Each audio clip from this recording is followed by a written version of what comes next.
are. Good morning. Good morning. I'll make a brief statement, and then I've asked Assistant U.S. Attorney Bill Hauser to be available to respond to specific questions. The United States Attorney's Office feels that justice was done in the courtroom today with regard to Mr. Conahan, and that this sad chapter of the history of public corruption, the chapter involving Conahan and Chiavarella, has been closed as far as the federal court system is concerned. We are very satisfied with the sentence imposed by Senior Judge Kosick today. The healing process continues in the process of correcting the abuses that were so painfully and obviously shown in this case. Will continue, hopefully, and will be eventually successful. We are pleased with the outcome of the hearing today. I have with me Mr. Hauser and Gordon Zubrod, as well as two of the key investigators in the case, the agents from the Internal Revenue Service, Criminal Investigations Office, who together with agents from the FBI office in Scranton did such a brilliant, and persistent, and diligent job of bringing this case to a successful conclusion. Do you have any questions? Peter, was 17 and a half years what you expected? Nobody put a time of it, but was it what you expected? This will be the last statement I make, and then I'll turn it over to Bill. But as Bill so eloquently put it this morning, the government asked for a sentence that was serious because of the scope of the offenses and the relevant conduct, and we are satisfied with that sentence. Bill, do you want to make any comment with regard to that? Go ahead. Judge Kosick, we feel, has imposed a very appropriate sentence. And knowing Judge Kosick, he typically will give a person credit for accepting responsibility and pleading guilty. And if you look at his history, this is a sentence that's consistent with the kinds of sentences he gives based on guilty pleas and a person coming in not causing us to go to trial. So I'd say the sentence, you never know what the judge is going to do at sentencing, but this is something that is consistent and I think very fair. And it shows that Judge Kosick is being consistent and fair, even in this case, which is one a very difficult case for him and for all of us. Bill, what about the apology? What was your take on Mr. Conahan's apology?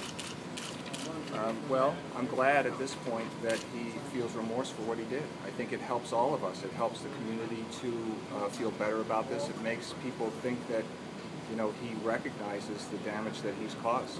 And so the apology, I think, is a good thing. You sought a life sentence for Mark Chiavarella. You didn't seek any specific sentence for Conahan. Does that reflect any the difference in culpability that you think the two men have for this scandal? I don't know that it would reflect a difference in culpability. These two, I think, the conduct was jointly undertaken. I think that the difference is that Mr. Conahan accepted his responsibility, was remorseful, didn't put us through a trial, didn't put the community through the continuing heartache of this for a couple of years.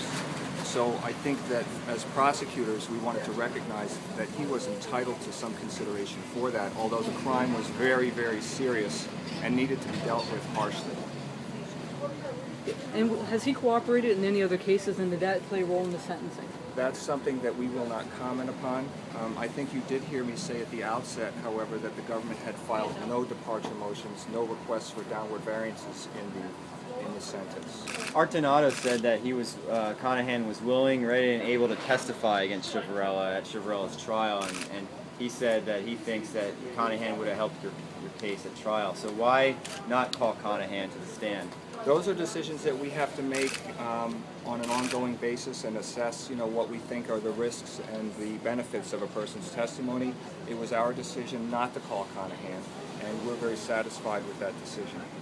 Have you met with Mike Conahan over the years? Do you believe he's a changed man? As far as meeting with him, yes, as prosecutors we typically do meet with people regardless of whether they cooperate or not. I think that this kind of a situation can change a person, and I hope he is changed. He's definitely paying a very significant price for what he did in the past, and hopefully when he comes out of prison, he can start his life anew if he lives a long enough life that he gets out of prison. Bill, what Will can you Mr. tell Powell us and about Mr. the... Miracle be sentenced soon? What's the... That's up to Judge Kosick when he wants to schedule the sentencing. What can you tell us about the security at the facility he's going to be going to? That I wouldn't know anything about.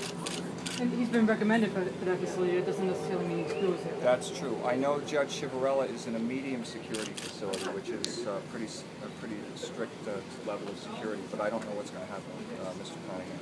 Bill, did you notice in your dealings with Mr. Conahan a transformation they spoke of where he was defiant at first after the plea agreement and then was more receptive to taking responsibility?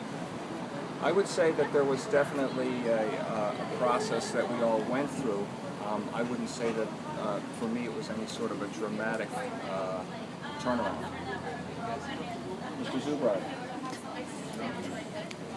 What about the gray areas they mentioned? I mean, is that specific to Conahan, or is that something that you saw in a lot of these cases where people thought what they were doing wasn't morally or legally wrong? I think that relates back to what has been discussed in these cases, this culture of corruption. I think that's maybe what the judge was referring to, and the gray area relates to the fact that this has perhaps gone on for so long that maybe it doesn't seem wrong to some people, and now it's becoming very apparent how wrong it is, and people are paying a very significant price for it. Can I add something to that? As Bill pointed out in the courtroom this morning during the government statement,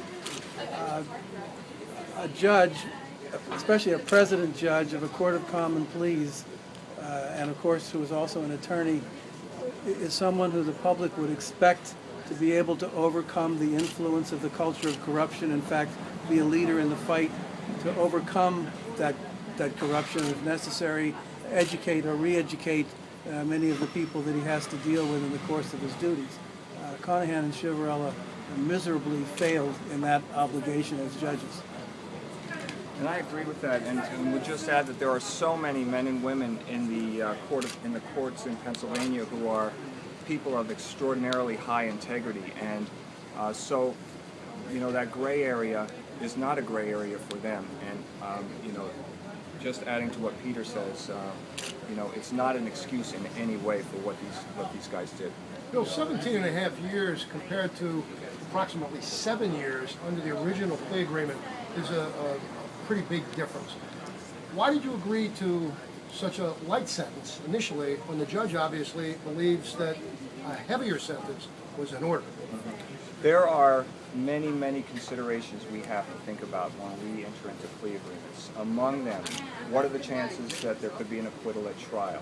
What is the state of the law? And I think you all may know that at the time we entered into this the initial plea agreement, there was some question about whether the honest services law was going to survive scrutiny. That was something we thought about very hard. There were just so many things that went into that decision. There was also the consideration that if we entered into a plea agreement that resolved this very quickly, it would heal the hurt that this case has brought to us, and that was another consideration. We thought that if this was something that could be completed immediately, quickly, with a significant jail sentence, to them off the bench, that was another thing. So there are very many things that we had to consider. We also, those are not easy decisions for us. I hope you all understand that when we enter into a plea agreement like we did initially, that was not something we did lightly. It was, we all recognize the very terrible nature of this, but those are some of the things we thought about, and probably not all of them, because it's something we thought about for a long time. All right, thank you all. Thanks a lot. Okay. We're going